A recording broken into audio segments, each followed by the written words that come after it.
Registration for summer and fall recreation programs are now open. Get the inside scoop from Rec Director Colin Drury. We cover the latest town council meeting, see where our town stands with the fiscal year 2018 budget.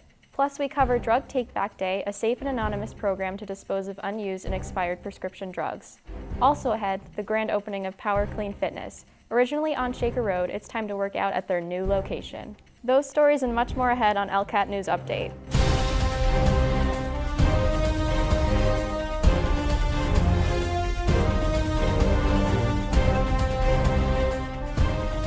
Thanks for tuning in to ELCAT News Update. I'm Jen Carlos.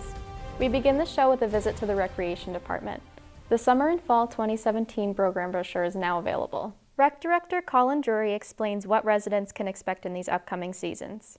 This summer we have our Pine Knoll Summer Camp, we have summer soccer, we have art, we have music, and we're actually doing this cool new program called Explorers. So for 7th and 8th graders, they actually get a chance to go rock climbing, go on ropes courses, go kayaking and hiking and things along those lines. So we're just kind of excited about some of the new things and making sure that we're still doing that great Pine Knoll summer program, sports clinics, and just all those fun things for kids to do. Pine Knoll officially opens June 26th. Whether you're signed up for a camp or summer membership, residents will enjoy the facility with access to the pool, fields, picnic area, grill, and more. And then in the evening, get ready for summer movie nights. Movie nights began last year, and with such a huge turnout, the rec department is stepping up its game. Now teaming up with the library and other local businesses, upcoming movie nights will be an overall can't-miss-it summer experience. There will be vendors, snacks, costume contests, and of course an outdoor movie. The Friday after school ends is a definite. We're going to be doing 4 this year, one in June, July, August, and September. June 16th, we're showing Sing, which I'm excited to see, and on July 14th, Moana, August 18th, The Secret Life of Pets, and September 22nd, Star Wars Rogue One. So we're really excited for that again this year. Residents are also encouraged to take advantage of the Rec's Red Sox bus trips. Your ticket purchase includes bus fare, game, food voucher, and more. Seats are limited, so sign up today. The upcoming dates are June 24th, Red Sox versus the Los Angeles Angels, and August 12th, Red Sox versus the New York Yankees. On an end note, it's important to park in the designated parking areas during recreational activities. It's really a safety issue for access for the neighborhood, access for fire, police, in an emergency, and access for those who really, need to park close to the fields to, those in wheelchairs or those, using walkers or with injuries. So we're just trying to, overall ask everyone to help us out. Use the parking lots that are provided for you. Those who park on the street will receive a notice on their car. Take this as a warning because in the future this could become a ticket. Switching gears to another town department, we head over to Summers Road where the police department hosted another successful Drug Take-Back Day, a safe way for residents to dispose of unwanted and expired prescription drugs. Drug Take-Back Day is a free and anonymous service. The program keeps prescription drugs out of your medicine cabinet, preventing drug abuse for anyone that enters your home. There's really no other safe way to dispose of it. If you leave it in your house, there's access to children or to other people that maybe abuse it or get it into the wrong hands. So this is a safe way to come and get rid of it. And it's taken to the DEA and they incinerate all the medication that comes here today. The police department recently welcomed another program to prevent drug abuse, Medicine Box. People can come at any time, 24 hours a day. It's in our lobby. Just walk in and dump just pills, no liquids, no needles. Leave your medication in the safe box, and we empty it about every week. For more police department updates, be sure to follow their Facebook page at East Longmeadow Police. Moving along to town meetings, we have a lot to cover this week. The latest planning board meeting mentioned the submission process for those interested in serving on town boards, committees, and commissions. I don't know if everyone caught it, but Denise is asking for people to send letters of intent if they want to get reappointed. Yep. The notice is up on the town's webpage. Town manager Denise Menard clarified the information at the latest town council meeting.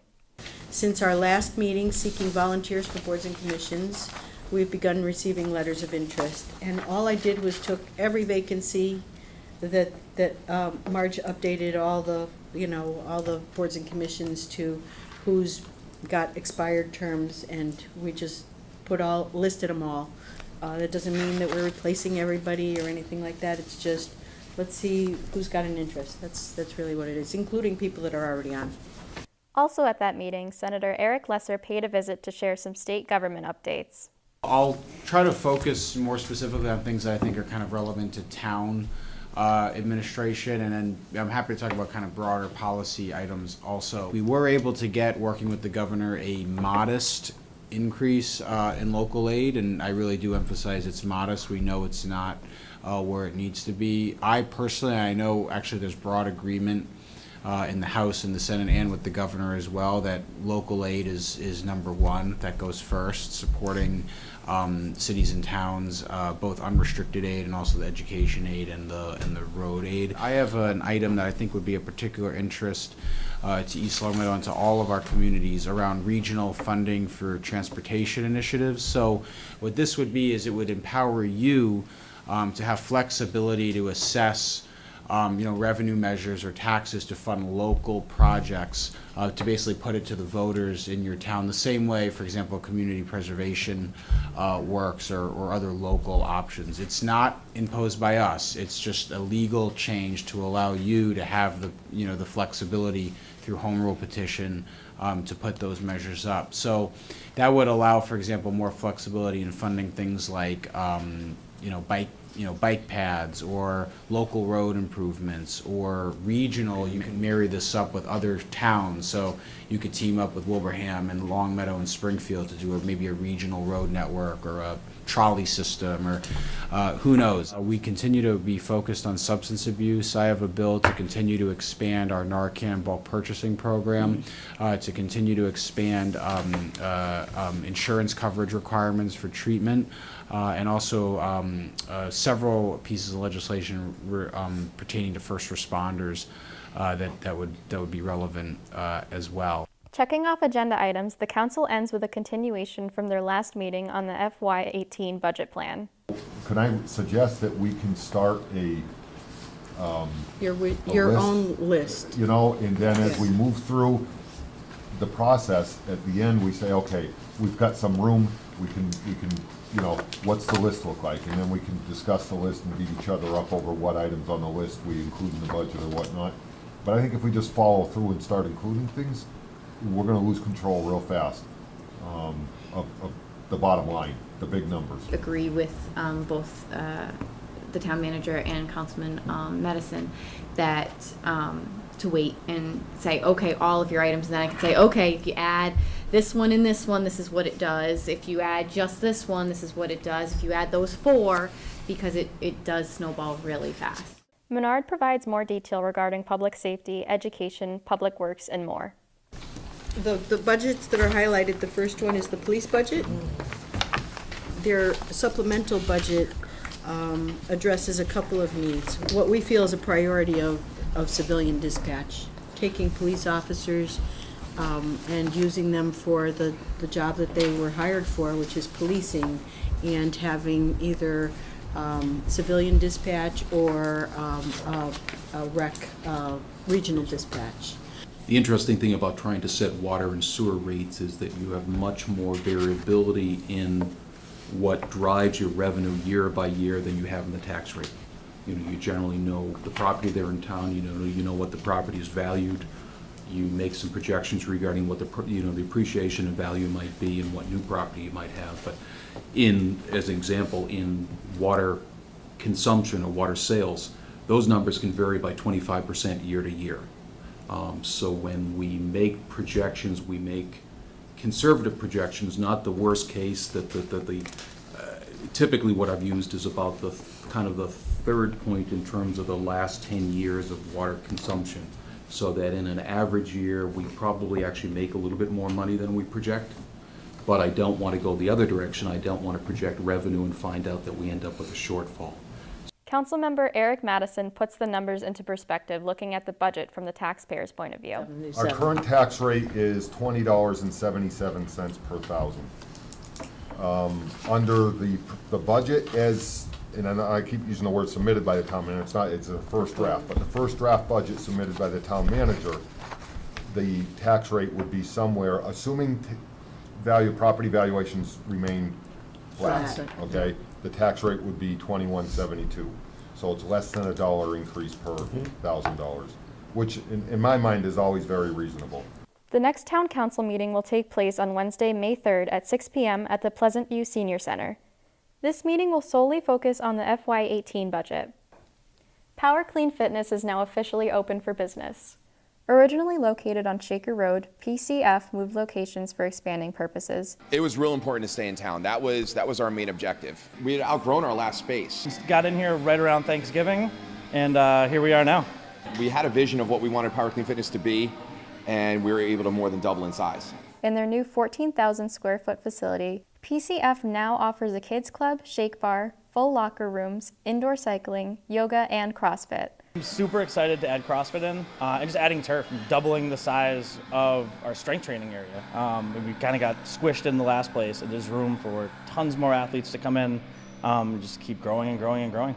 It's really, really exciting to see a business in our town grow since 2012, correct? Correct. Been here in town and wanted to stay in town. I truly appreciate you growing your business here and finding a bigger space to keep our town healthy. So Mike and Steve, thank you very much for having me, and I feel like you should be doing it, but I'll do it for you. We've done enough demo. We're done. So congratulations, and I'd say welcome to community, but thank you for continuing to serve our community.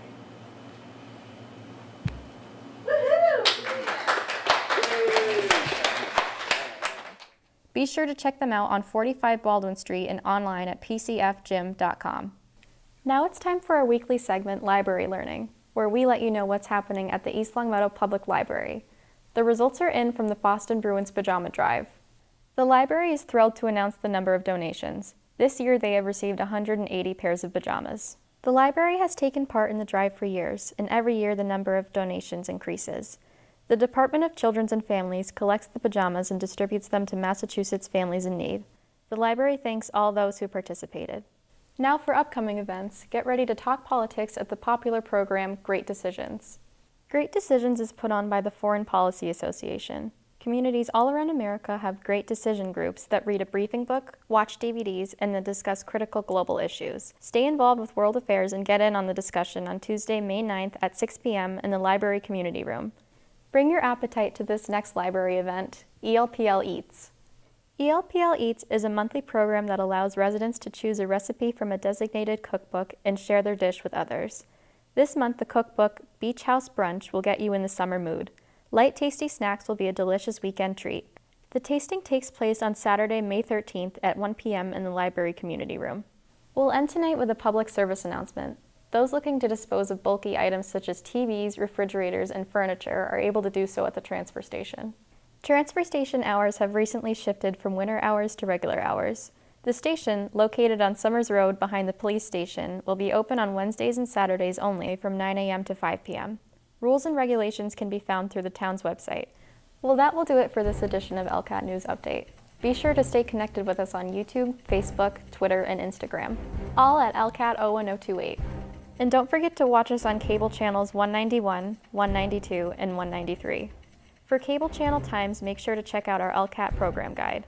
Guides are available at the Town Hall, Library, Senior Center, and through our website at eastlongmeadowma.gov. Until next time, I'm Jen Carlos. Thanks for watching. See you next week.